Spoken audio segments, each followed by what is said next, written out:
अब आ रहा है बेटा, देखो तो, अब आ रहा है। आई थिंक अब आ गया।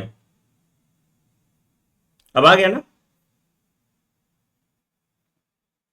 Hello hello. Am audible? Visible? हाँ, हो गया, आ गया। हम्म। बढ़िया बढ़िया। चलो शुरू करें। हम्म। चलो, गुड गुड गुड, आ गया ना? चलो। पता नहीं क्या हुआ था, मेरी क्लास में पनौती ना हो और क्लास हो जाए तो क्या ही पॉइंट। ठीक है। हाँ, तो लास्ट क्लास में हमने किया था यहां तक, कहां तक किया था? हमने फैसिलिटेटेड डिफ्यूजन देख लिया था, है ना? आज ऑस्मोसिस, एक्टिव ट्रांसपोर्ट और एंडोसाइटोसिस वगैरह ट्रांसलेशनोसिस करने की कोशिश करेंगे। ठीक है, फटाफट शुरू करते हैं यार। आज कोई इंक्वायरी का जवाब नहीं दे रहा मैं, मेरे पास 1 घंटे का टाइम है, फिर ऑफलाइन वाली क्लास होती है 11:15 में। आज मेरा पूरा शेड्यूल 1 घंटे आगे खिसक गया। सेटिजिन खा के मैं सोया रह गया, ठीक है, उठ ही नहीं पाया। फिर से स्टॉप हो गया। अरे यार, क्या हो रहा है आज? फिर से स्टॉप हो गया।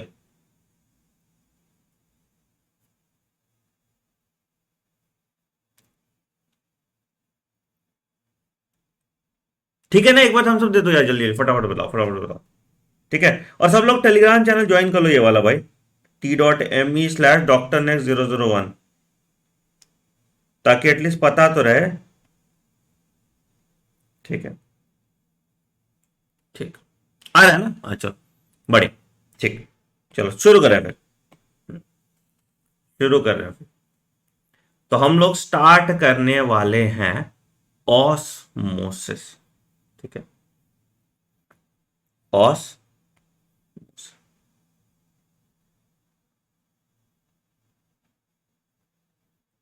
हमने सिंपल डिफ्यूजन देख लिया, हमने फैसिलिटेटेड डिफ्यूजन देख लिया। तो अगला टॉपिक है आपका ऑस्मोसिस। ऑस्मोसिस की बात करते हो तो क्या बात करते हो? अगर हम वाटर का डिफ्यूजन अक्रॉस अ सेमी या सेलेक्टिवली परमेबल मेम्ब्रेन बोले, बचपन में पढ़ते थे, तो उसको हम ऑस्मोसिस बोलते थे। ठीक है। या वाटर को हटा लो तो सॉल्वेंट बोल लो, है ना? तो ऑस्मोसिस क्या होगा? Osmosis is a type of diffusion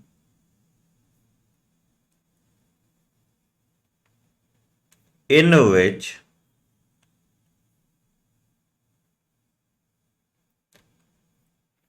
there is a net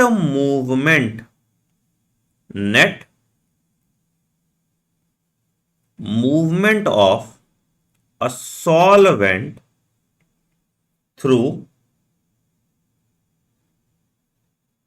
a selectively permeable membrane, through a selectively permeable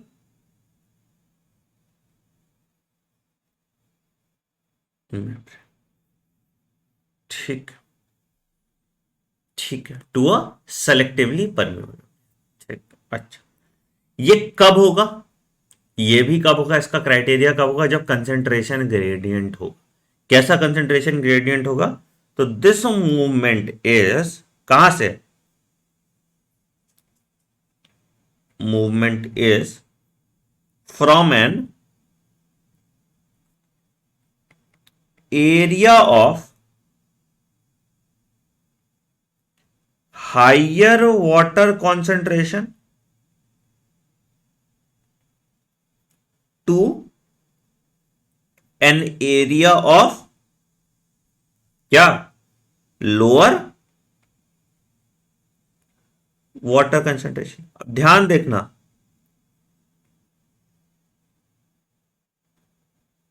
from area of higher water concentration की बात कर रहे हैं। ठीक है। हाइयर टू लोअर कंसेंट्रेशन में हम वाटर कंसेंट्रेशन की बात कर रहे हैं, मतलब इसको हम ये बोल सकते हैं, हाइयर वाटर कंसेंट्रेशन है तो dilute to a concentrated solution. ठीक है। तो जब भी मूवमेंट हो रहा है डाइल्यूट से कॉन्सेंट्रेशन में हो रहा है, तो अगर हम सॉल्यूट के टर्म में देखेंगे तो it will be from a region of lower concentration to higher concentration.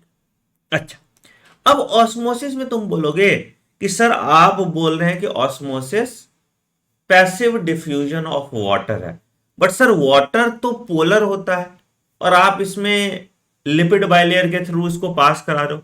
कैसे पास कर सकता है लिपिड बाइलेयर के थ्रू? अभी तक तो हम लोगों ने इतना पढ़ा कि पोलर मॉलिक्यूल इजिली पास नहीं कर सकता लिपिड बाइलेयर से, तो यहां कैसे पास कर पाता है? ठीक है, तो एक पॉइंट यहां पे लिखिए कि ड्यूरिंग ऑस्मोसिस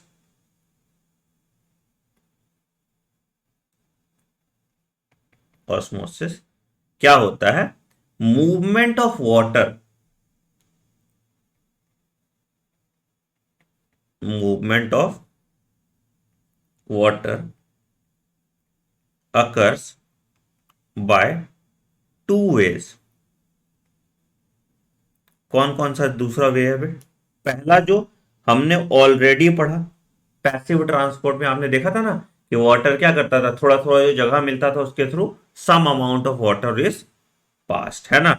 तो by moving through the moving through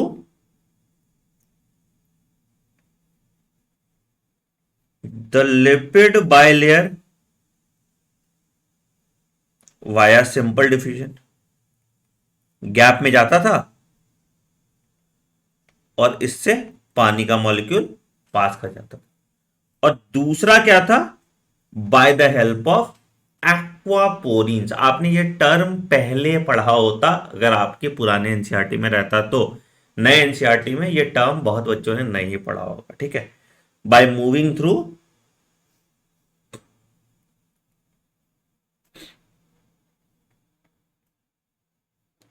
aqua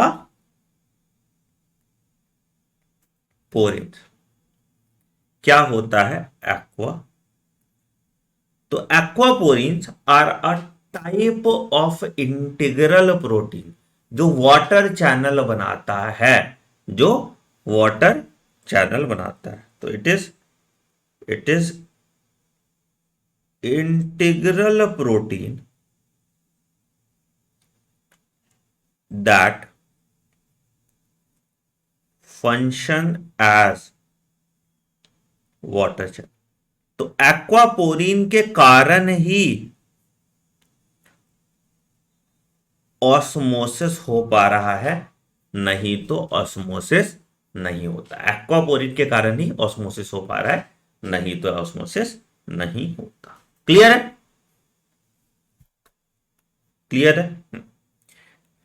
एक चीज नोट कर लीजिएगा यहां पे कि ऑस्मोसिस तभी हो सकता है जब मेम्ब्रेन क्या होगा? परमिएबल टू सॉल्वेंट होगा और इम्परमिएबल टू सॉल्यूट होगा, नहीं तो ऑस्मोसिस नहीं हो पाएगा, नहीं तो डिफ्यूजन होगा, है ना? तो osmosis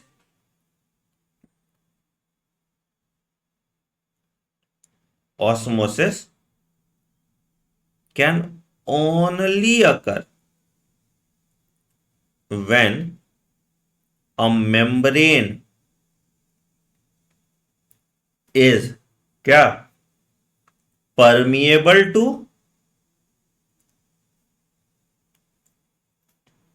water but not permeable to certain solutes।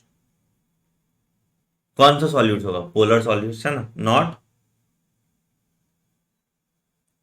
Permeable to certain solutes या आयंस, ठीक है, जो पानी में डिजॉल्व है। तो इसीलिए ऑस्मोसिस हो पाता है, इसीलिए ऑस्मोसिस हो पाता है। ठीक, ठीक है, ठीक है, ठीक है। कोई दिक्कत यहां तक? कोई दिक्कत यहां तक? कोई दिक्कत यहां तक? कोई दिक्कत यहां तक? अच्छा, एक एक्सपेरिमेंट समझते, एक एक्सपेरिमेंट समझो। मैंने क्या किया, मैंने क्या किया,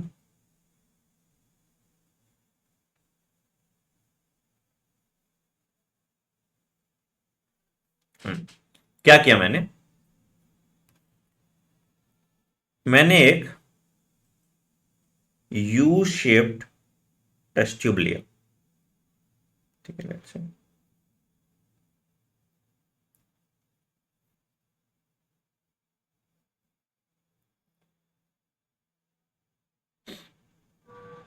ठीक है, मैंने यू शेप्ड टेस्टिस लिया। अब इसका यू यू लाइक रहा नहीं, बट ठीक, सुंदर बना लेते हैं यार, क्या है, अच्छा नहीं लगता मुझे, डायग्राम में ही मात खा जाते हैं, मजा नहीं आता।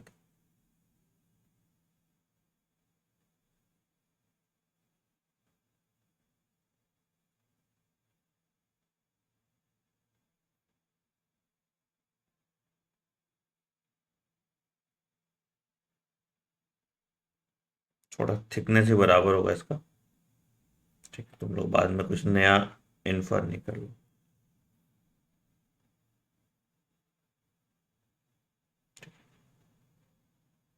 एक uniform U shaped test tube ले लिया मैंने, ठीक है।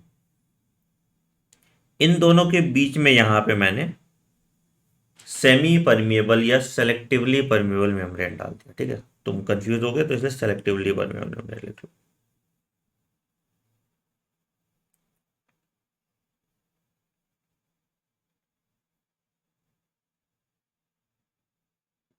ठीक है, एक साइड मैंने सिर्फ पानी डाला। ठीक है, एक साइड मैंने सिर्फ वाटर डाला, प्योर वाटर, कुछ नहीं मिला हुआ। ठीक है, और दूसरे साइड मैंने क्या किया, यहां पे मैंने कॉन्सेंट्रेटेड सुगर सॉल्यूशन डाल दिया। लेट्स से यहां पे मैंने सुगर सॉल्यूशन डाल दिया।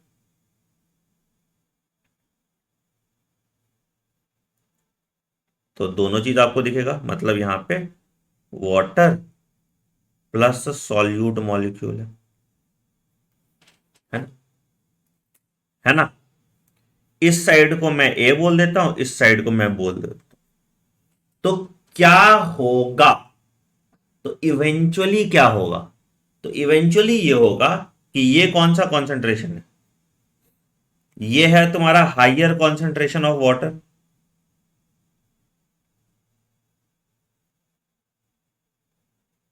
ये कौन सा कॉन्सेंट्रेशन है, ये तुम्हारा लोअर कॉन्सेंट्रेशन ऑफ वाटर है। तो मूवमेंट कहां से होगा, मूवमेंट होगा ए से बी में, है ना। तो movement from A to B हो जाएगा। तो इवेंचुअली क्या होगा, इवेंचुअली अगर हम इसको सेमी परमेबल मेम्ब्रेन में रख रहे हैं, इवेंचुअली इसको हम अगर सेमी परमेबल मेम्ब्रेन में रख रहे हैं, सेमी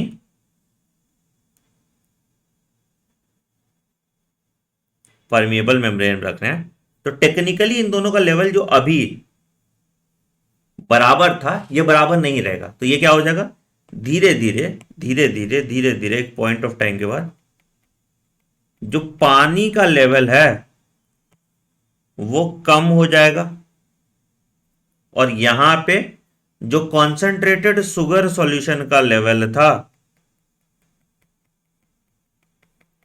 वो बढ़ जाएगा, वो बढ़ जाएगा। तो इक्विलिब्रियम पे, जब इक्विलिब्रियम पे क्या होगा, ये आ गया एट इक्विलिब्रियम, क्या हुआ, दोनों का कंसंट्रेशन बराबर हो गया। इक्विलिब्रियम पे क्या हुआ कि दोनों का कंसंट्रेशन बराबर हो गया। तो both concentration of A and B becomes the same, becomes the same। ठीक है, अब ये जो मूवमेंट हुआ, ये जो मूवमेंट हुआ, ये जो मूवमेंट हुआ, इट इज ड्यू टू ये जो मूवमेंट हुआ it is due to hydrostatic pressure. तो ये जो मूवमेंट हुआ, पानी का प्रेशर लग रहा है, तो इस तरह के प्रेशर को हम हाइड्रोस्टैटिक कैसे कहते हैं? तो ये this movement is due to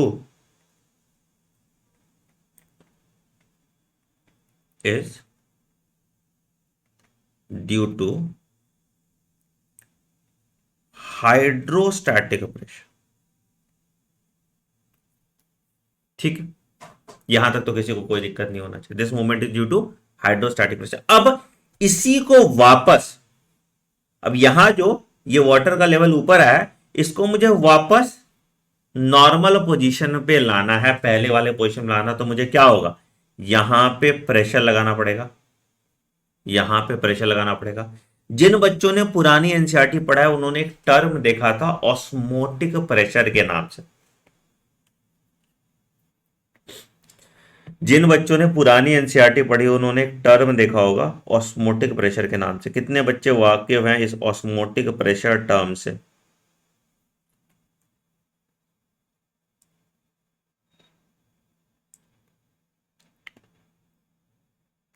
कितने बच्चे वाकिफ हैं इस ऑस्मोटिक प्रेशर टर्म से?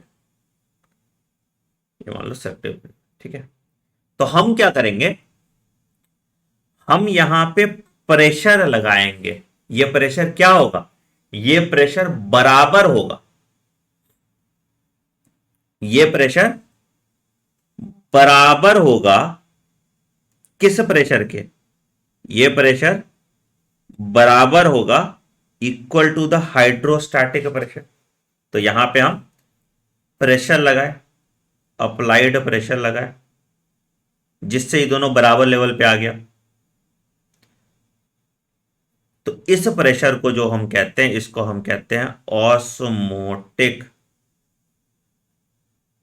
इस प्रेशर को हम कहते हैं ऑस्मोटिक प्रेशर। यहीं पे फिर आपको देखने को मिल जाएगा कि वापस ये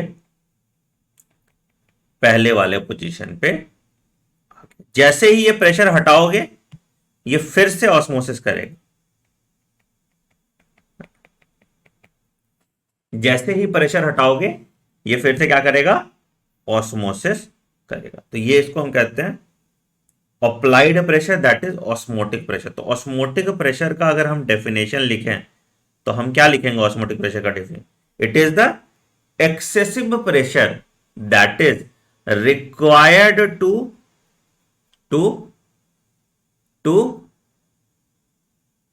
टू प्रिवेंट ऑस्मोसिस, है ना? तो क्या लिखें, क्या लिखें, टर्म लिखो, osmotic pressure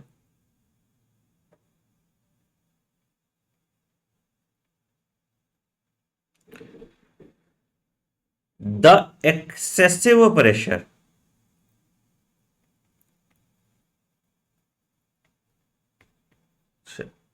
applied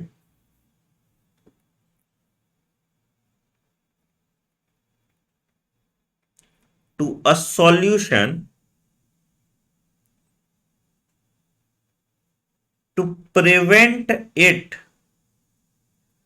from undergoing osmosis is osmotic pressure. Undergoing osmosis is osmotic pressure. ठीक है सर, ठीक है, ठीक है सर, ठीक। तो यहां पे एक पॉइंट लिख लो, हाइयर द कंसेंट्रेशन ग्रेडियंट, उतना ज्यादा ऑस्मोटिक प्रेशर लगाना पड़ेगा। ठीक है, तो हाइयर द सॉल्यूट concentration,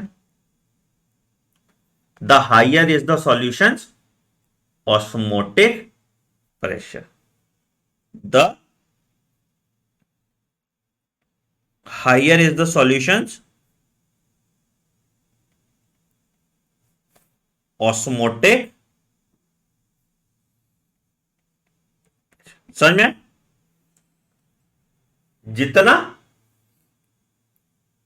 जितना सॉल्यूट का कंसेंट्रेशन होगा उतना ही ज्यादा ऑस्मोटिक प्रेशर रहेगा, ठीक है। नाउ दिस ऑस्मोटिक प्रेशर कौन सा प्रेशर है? ये ऑस्मोटिक प्रेशर वो प्रेशर है जो हाइड्रोस्टैटिक प्रेशर को काउंटर कर रहा है। तो this osmotic pressure is countering the hydrostatic pressure, है ना। This osmotic pressure is countering and neutralising the hydrostatic pressure. समझ में आया? This osmotic pressure is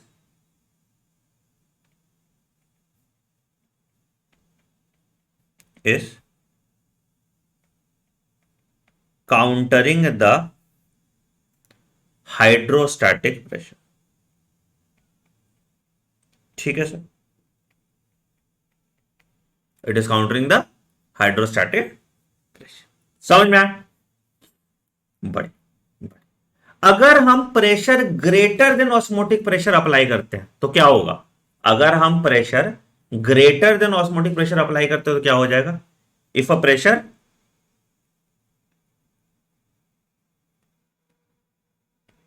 greater than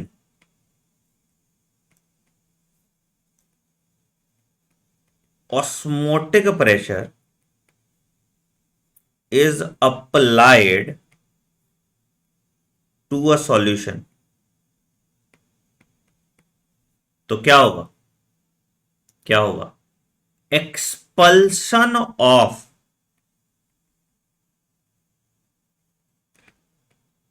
pure solvent occurs across a semi या selectively permeable membrane।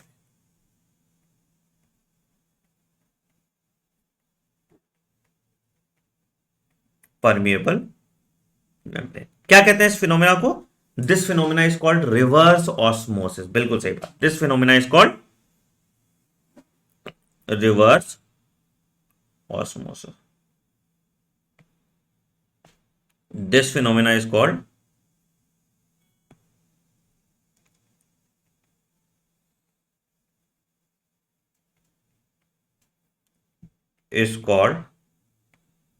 reverse osmosis।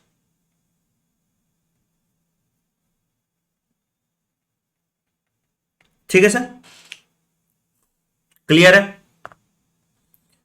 Clear है, बढ़िया बढ़िया।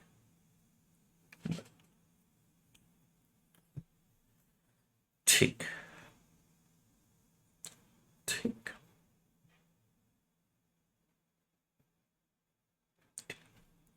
अब यहां क्लिनिकल कोरिलेशन लिखो इसका।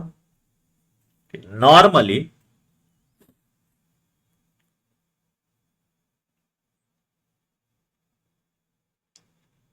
Osmotic pressure of cytosol, cytosol क्या होगा? साइटोप्लाज्म के अंदर जो fluid that is cytosol is the same as the osmotic pressure of interstitial fluid outside the cell.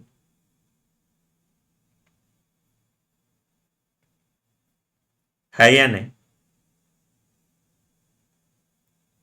अगर ये बराबर नहीं होगा, कोई भी आगे पीछे होगा, तो अगर मान लो कि साइटोसोल का कंसंट्रेशन ज्यादा है तो ईसीएफ से पानी आईसीएफ के अंदर आ जाएगा, और अगर मान लो साइटोसोल का कंसंट्रेशन कम है तो क्या हो जाएगा? साइटोसोल से पानी बाहर की तरफ आ जाएगा। तो इसीलिए हमको दोनों को सेम रखना होता है, ठीक है। ठीक है, अब ये क्या होता है? ये इससे मेजर होता है टोनिसिटी से, है ना। ये मेजर होता है एक चीज से जिसको हम कहते हैं टोनिसिटी। टोनिसिटी क्या हुआ? A solution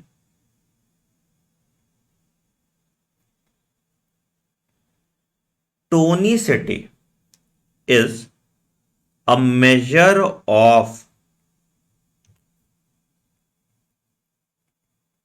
solution's ability to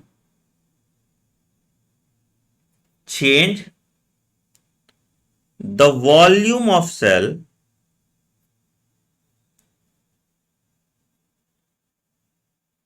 by altering its water content. ठीक है, या इतना कह लो टोनिसिटी, मतलब हम दो सॉल्यूशन का कंपैरिजन कर रहे हैं जिसमें हम देख रहे हैं कि किस सॉल्यूशन का किससे कॉन्सेंट्रेशन ज्यादा है या कम है। जैसे तीन तरह से टोनिसिटी होगा। पहला होगा that is hypotonic,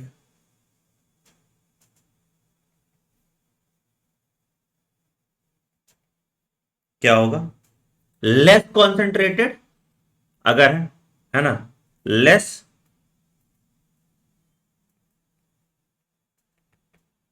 concentrated. Hypotonic मतलब क्या हो गया, लेस कॉन्सेंट्रेटेड। ठीक है, तो या लोअर कॉन्सेंट्रेशन ऑफ सॉल्यूट। तो अगर हाइपोटोनिक सॉल्यूशन की बात करेंगे या हाइपोटोनिक कंडीशन की बात करेंगे बॉडी के रिक्वायरमेंट में, तो lower concentration of solute than the surrounding solution.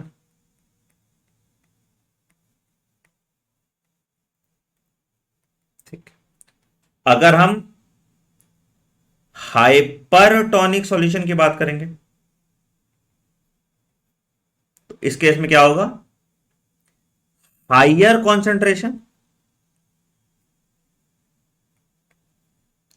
Of solute than the surrounding solution. हाँ, और अगर हम आइसोटोनिक की बात करेंगे तो same concentration of solute than the surrounding. ठीक है, ठीक है। तो अगर हम एग्जाम्पल देखें, अगर हम एग्जाम्पल लिखो, एक क्लिनिकल कोरिलेशन ही लिख लो। ठीक है, इसका क्लिनिकल कोरिलेशन लिख लो।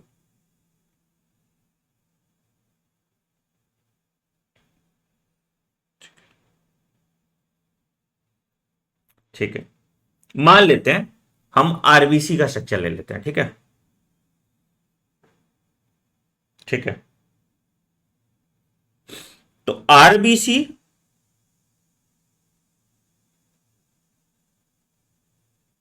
maintains its normal shape and volume in an isotonic solution या in an isotonic condition। तो अगर अगर अगर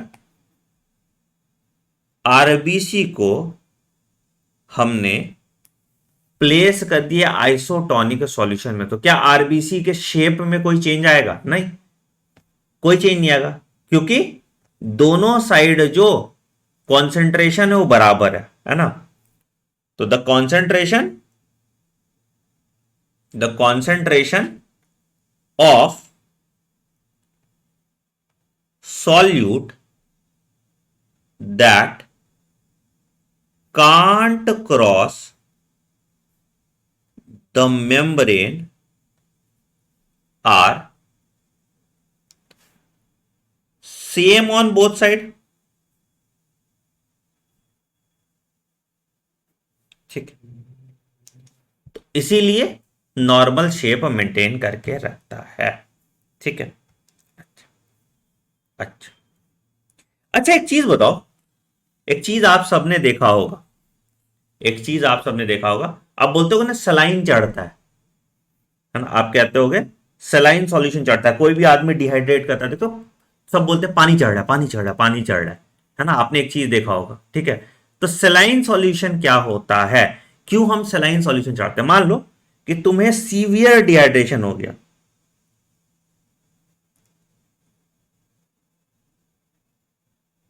मान लो तुम्हें सीवियर डिहाइड्रेशन हो गया, तो हम क्या कहेंगे, तुमको पानी पीने के लिए नहीं बोलेंगे, हम क्या बोलेंगे, हम बोलेंगे कि सलाइन सॉल्यूशन तुमको चढ़ाया जाए।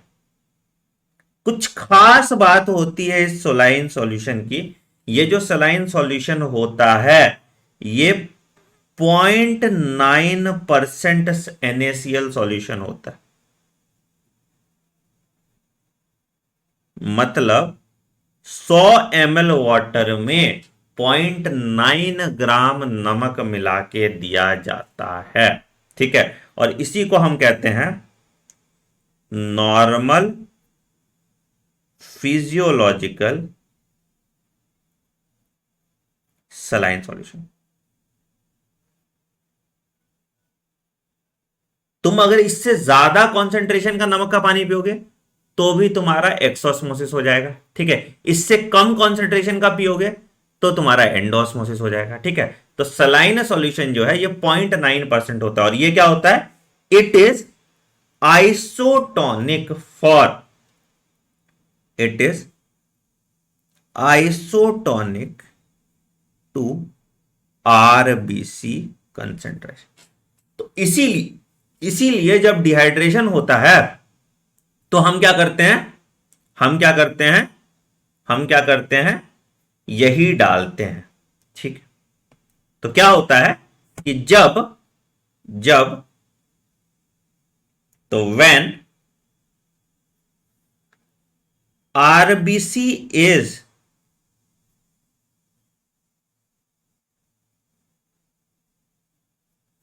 with 0.9% NaCl, water molecules equilibrium में enter and exit at the same rate, allowing RBC to keep its क्या, normal shape and volume, keep its normal shape and, ठीक, ठीक है। अगर मैं एक हाइपोटोनिक प्योर पानी चढ़ा देता, ठीक है, अगर मैं प्योर पानी चढ़ा देता, है ना, प्योर पानी चढ़ा देता तो क्या हो जाता, हाइपोटोनिक होता। तो इससे क्या हो जाता, अगर मैं प्योर पानी चढ़ा देता तो आरबीसी के अंदर खूब सारा पानी भर जाता और आरबीसी रप्चर कर जाता, जिसको हीमोलाइसिस कहेंगे। ठीक है, और वही अगर मैं खूब सारा कॉन्सेंट्रेटेड सॉल्ट सॉल्यूशन चढ़ा देता तो आरबीसी सूख जाएगा, है ना।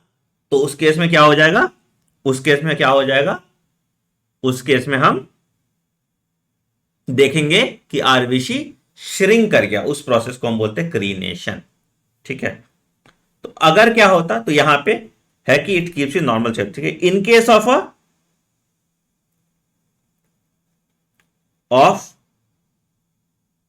when placed in a hypotonic solution, hypo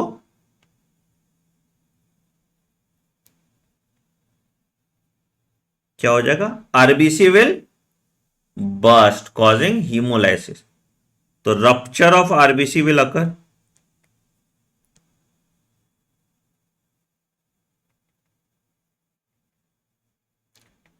causing haemolysis. तो अगर मैंने सलाइन छोड़ के प्योर वाटर चढ़ा दिया, डिस्टिल वाटर चढ़ा दिया, तुम मर जाओगे।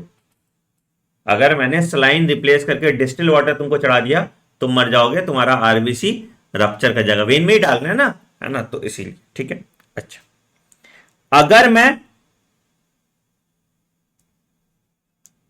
Of when placed in hypertonic solution, तो क्या होगा, पानी आरबीसी से बाहर निकल जाएगा, तो श्रिंकेज श्रिंकेज श्रिंकेज या इस प्रोसेस को हम कहते हैं क्रीनेशन ऑफ आरबीसी। ठीक है, ठीक है, ठीक है, ठीक है, ठीक है, समझे? कोई दिक्कत, कोई दिक्कत, कोई दिक्कत? तो यहां पे ब्रैकेट में लिख लो कि मोस्ट इंट्रावेनस, इंट्रावेनस आईवी, देखो अलग अलग तरह का इंजेक्शन दिया जाता है। एक आईवी है अगर वेन में डाल रहे हो तो इंट्रावेनस हो गया, आईएम हो गया मतलब मसल में डाल रहे हो तो इंट्रामस्कुलर हो गया, और सबकट स्किन के नीचे डाल रहे हो तो सबक्यूटेनियस। तीन तरीके से आपको इंजेक्शन दिया जाता है। ठीक है, तो अगर हमको डायरेक्टली ब्लड में मिलाना है कोई चीज तो हम आईवी देते हैं। अगर हमको मसल्स में देना है, ज्यादातर पेन वेन की चीज आपको मसल में डाली जाती है जो स्लो ऑब्जॉर्प्शन कराता है, तो हम आईएम देते हैं। और अगर हमको स्किन के नीचे डालना है, सबकट कहते हैं उसको, सबक्यूटेनियस कहते हैं, तो मोस्ट इंट्रावेनस सॉल्यूशन जिसको आईवी सॉल्यूशन कहते हैं क्या होता है, आर आइसोटोनिक। ठीक है, क्या चीज डालते हैं उसमें, आइसोटोनिक। तो दो चीज डालते हैं जनरली, तो या तो हम डालते हैं 0.9% NaCl एंड DSW कहते हैं उसको, डेक्सट्रोज 5% इन वाटर, D5W या DSW, D5W that is dextrose, ये भी शुगर है, तो डेक्सट्रोज 5% इन वाटर। तो जब ग्लूकोज चढ़ रहा है तो ये तुम्हारा डेक्सट्रोज 5% इन वाटर, और सलाइन में 0.9% NaCl, तो ये चीज चढ़ता है। ठीक है, अच्छा क्या किसी कंडीशन में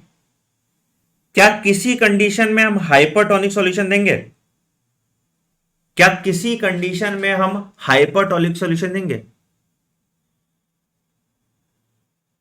क्या किसी कंडीशन में हम हाइपरटोनिक सॉल्यूशन देंगे, इन्फ्यूजन ऑफ हाइपरटोनिक सॉल्यूशन देंगे? एक पॉइंट लिखिए, अगर मान लो हमको कहीं से फ्लूइड निकालना है तो हम हाइपरटोनिक सॉल्यूशन दे देंगे, ट्रीटमेंट का फॉर्म है। ठीक है, तो क्या होता है, इन्फ्यूजन ऑफ समटाइम्स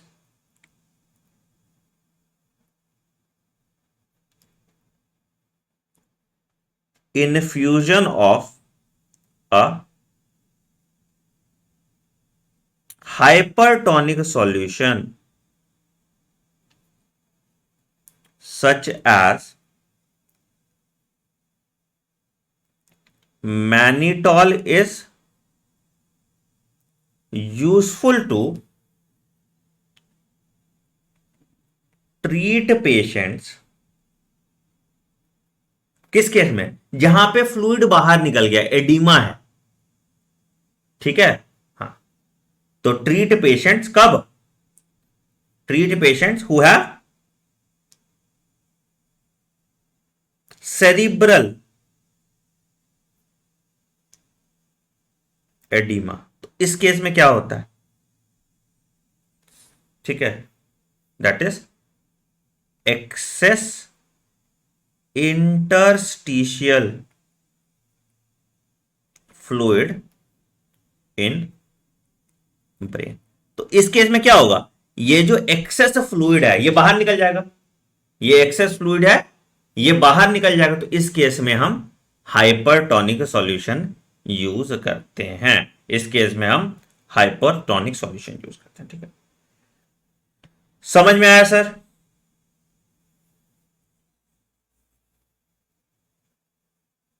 समझ में आया सर? तो अगर मान लो तुम डिहाइड्रेट कर रहे हो, तो तुम नॉर्मल पानी पियोगे तो तुमको ज्यादा फायदा मिलेगा, या ओआरएस पियोगे तो तुमको ज्यादा फायदा मिलेगा?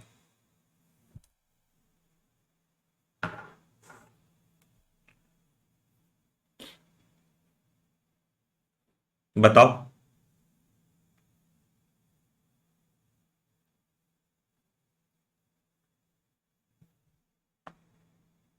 बताइए। ओआरएस, हाँ, ओरल रिहाइड्रेशन सॉल्यूशन, बिल्कुल। हाँ जी। ठीक है। अच्छा। ठीक। समझ में आ गया। बट चलो, अगला आते हैं, एक्टिव ट्रांसपोर्ट की बात करते हैं। ठीक है, जल्दी, 20 मिनट में खत्म करना होगा, लेट हो जाएगा नहीं तो मेरे ऑफलाइन क्लास के लिए। चलो, एक्टिव ट्रांसपोर्ट की बात करते हैं।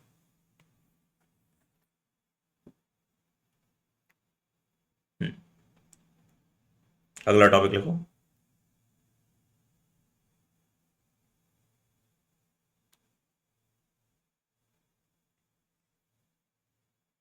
ठीक। क्या हुआ एक्टिव ट्रांसपोर्ट? एक्टिव ट्रांसपोर्ट को अलग अलग चीज से लिख सकते हैं, तो क्या? मूवमेंट ऑफ मॉलिक्यूल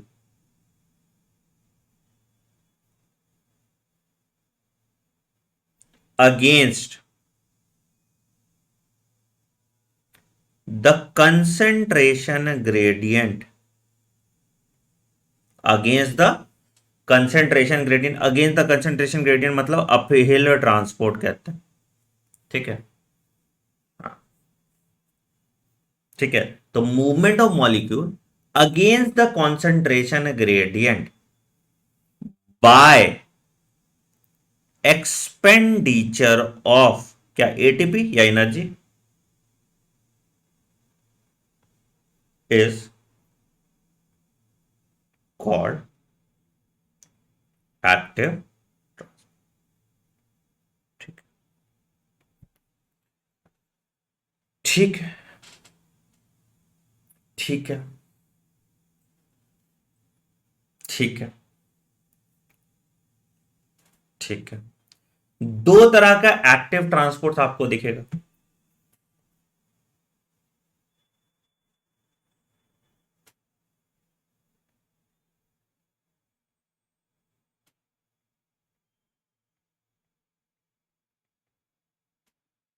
पहला होगा आपका, जिसको हम कहते हैं primary active transport,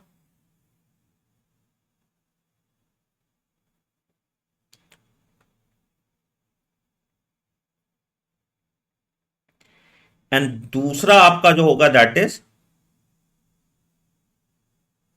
secondary active. तो दो तरह का एक्टिव ट्रांसपोर्ट आपको देखना पड़ेगा, प्राइमरी एक्टिव ट्रांसपोर्ट और सेकेंडरी एक्टिव ट्रांसपोर्ट। ठीक है। आइए ढंग से देखते हैं क्या क्या चीज का होता है। ठीक है। कुछ फुटनोट यहां पे लिख लो, यहां पे ध्यान से लिख लो किस किस चीज का एक्टिव ट्रांसपोर्ट होता है, किस किस चीज का पैसिव ट्रांसपोर्ट होता है, ये चीज आपको देख लो। ठीक है। तो सॉल्यूट्स एक्टिवली ट्रांसपोर्टेड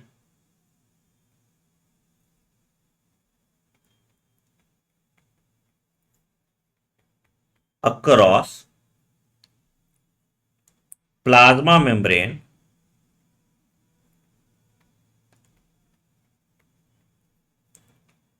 आर क्या, Na+, K+, H+, Ca2+, और I-, that is iodine ion. ठीक है।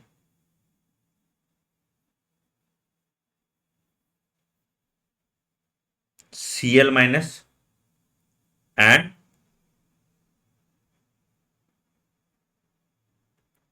Amino acids and monosaccharides. देखो इसमें से कुछ कुछ डिफ्यूजन और फैसिलिटेटेड ट्रांसपोर्ट से भी चला जाता है, ठीक है। एक पॉइंट यहां लिख लीजिए, सम ऑफ दी सब्सटेंसेस, नहीं तो कंफ्यूज कर जाओ, तुम बोलोगे अरे क्लोराइड तो सर कैसे एक्टिव है ना। Some of these also cross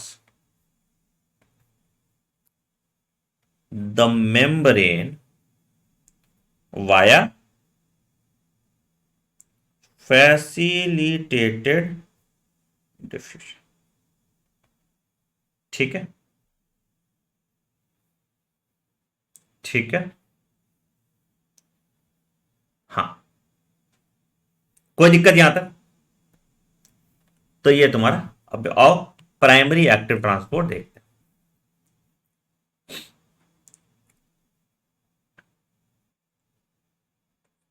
primary active transport क्या होगा सर प्राइमरी एक्टिव ट्रांसपोर्ट में? अगर डायरेक्ट एक्सपेंडिचर ऑफ एनर्जी हो रहा है तो उसको हम बोलते हैं प्राइमरी एक्टिव ट्रांसपोर्ट, ठीक है। ठीक है, ठीक है, ठीक है, ठीक है। तो अगर direct expenditure of energy, energy या एटीपी, अगर डायरेक्ट एक्सपेंडिचर ऑफ एनर्जी या एटीपी हो रहा है to transport a substance against the concentration gradient,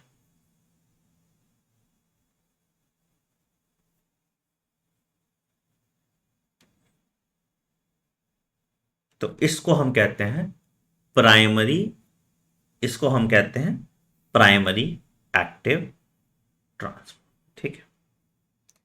यहां पे क्या होता है, यहां पे जैसे तुमने देखा होगा सोडियम पोटेशियम पंप देखा होगा, है ना।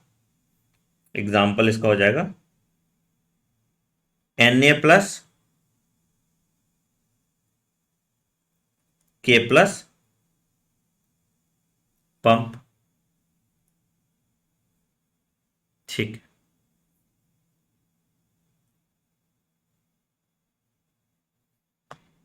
देखा है ना क्या होता है इसके केस में, क्या होता है इस केस में? 3Na+ in the cytosol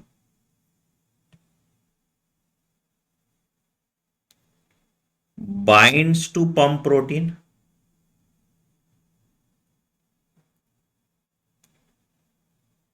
ठीक है। अब जब ये बाइंड किया तो बाइंडिंग ऑफ Na+ क्या करेगा, triggers the hydrolysis of ATP into ADP, ठीक है। तो this reaction expels 3Na+ into the ECF, extra cellular fluid, ठीक है। अब क्या हो जाएगा, now the shape of the pump protein क्या करेगा, favours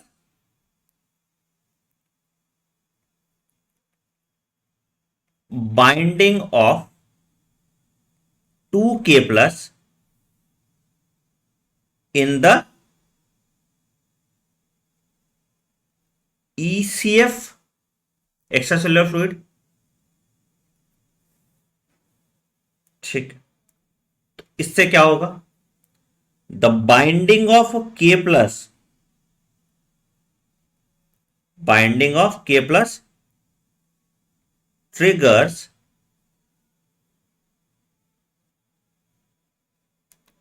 the release of phosphate group from pump protein।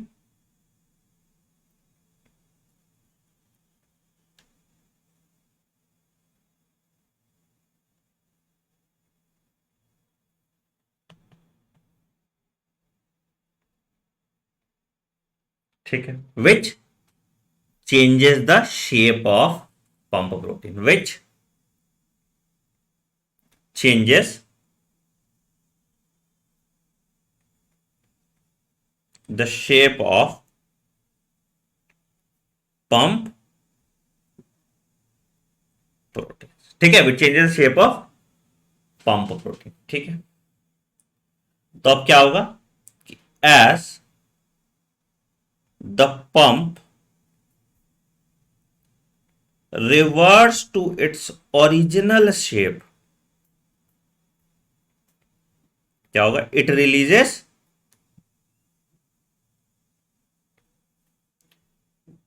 2K plus in the cytosol and the cycle repeats। Diagrammatically दिखा दूं, एंड द साइकिल रिपीट। ठीक है, देखो क्या होता है, समझो,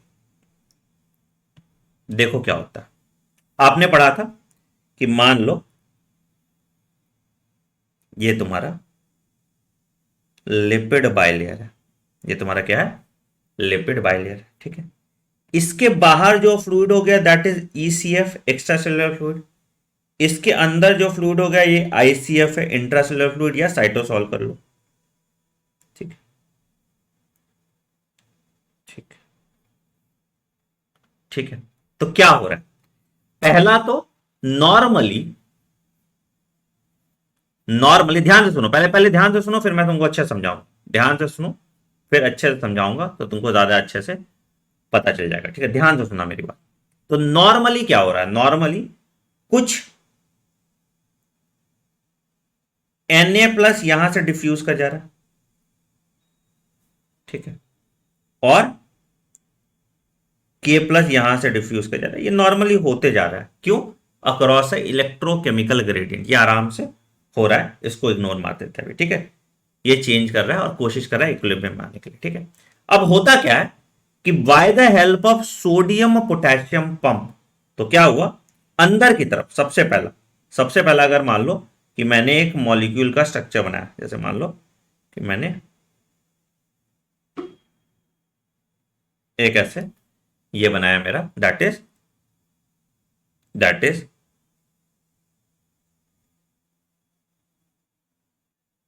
Na+K+ पंप बनाया। ठीक है, इस तरह का शेप है इसमें। ठीक है, अब क्या हुआ, इनिशियली सबसे पहले 3Na+ यहां पे बाइंड कर गया।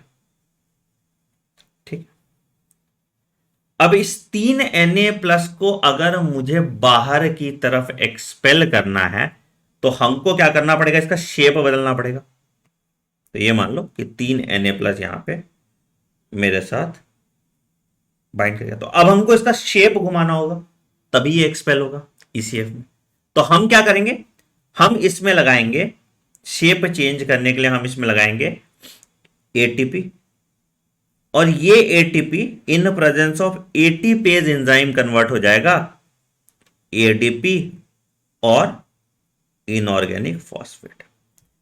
तो इस फॉस्फेट की वजह से क्या हुआ, इसका शेप बदल गया। इस फॉस्फेट की वजह से क्या हुआ, इसका शेप बदल गया। उल्टा कर दो अब इसको, इसका शेप, इस फॉस्फेट की वजह से क्या हुआ, इसका शेप बदल गया, और इसके शेप बदलने से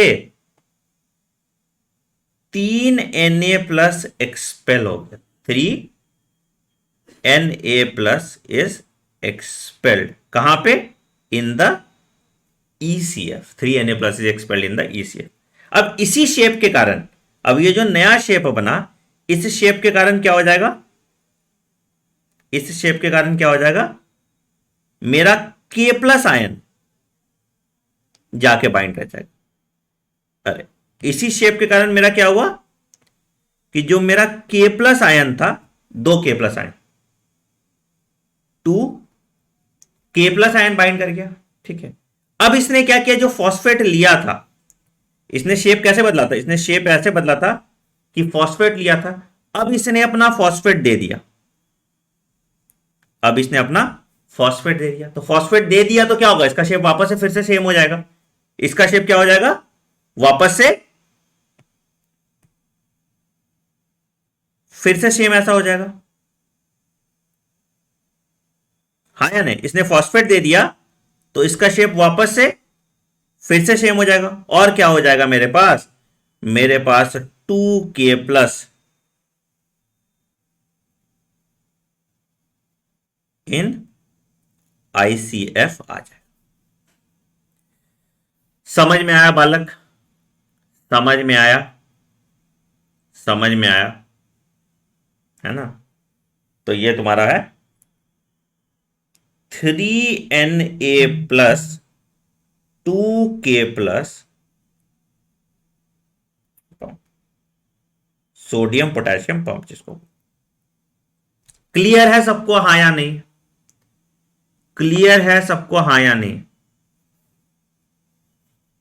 क्लियर है सबको? हाँ या नहीं?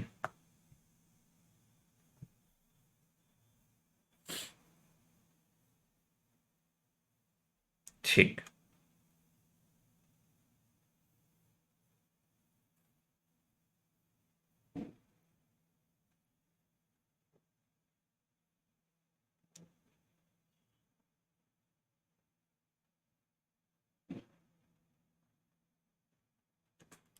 बढ़िया। समझ में आया स्ट्रक्चर? तुम लोगों को ऐसे तो नहीं पढ़ाया गया था यूजी में, आया नहीं? क्लियर है? बढ़िया बढ़िया बढ़िया, ठीक है। तो हम लोग अब जो है सेकेंडरी एक्टिव ट्रांसपोर्ट देखेंगे। ठीक, सेकेंडरी एक्टिव ट्रांसपोर्ट यार अगले क्लास में करते हैं। सेकेंडरी एक्टिव ट्रांसपोर्ट ट्रांसहाइड्रोलिसिस कोशिश करेंगे आज ही खत्म कर दें, ठीक है। मैं बीच में जब मेरे पास टाइम मिलेगा तो उस टाइम पे इसको खत्म कर लेंगे, ठीक है, क्योंकि 10 बजे मुझे निकलना पड़ेगा, 11:15 से मेरी दूसरी क्लास है। ठीक, अच्छा सुनो, इंपॉर्टेंट चीज MBBS फर्स्ट ईयर का कोर्स लाइव है।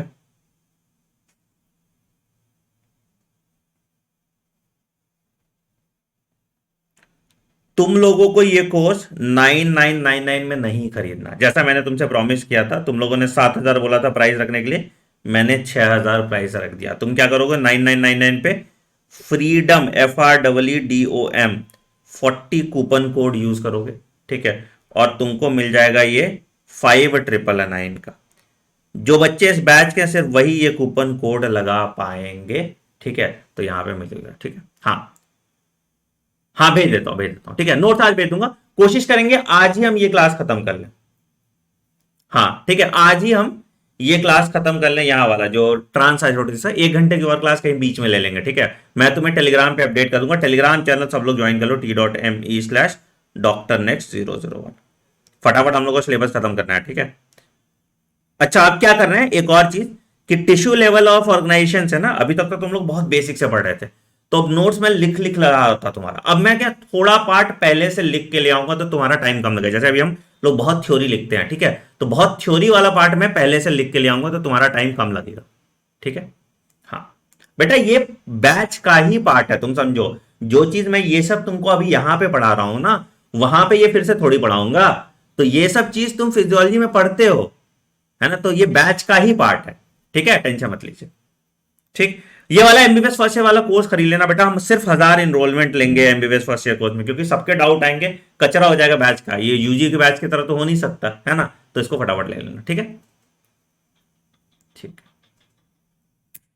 ठीक है बेटा, कर देंगे चलो, ठीक है, चलो मिलते हैं अगली क्लास में। Take care, bye bye, have a great day.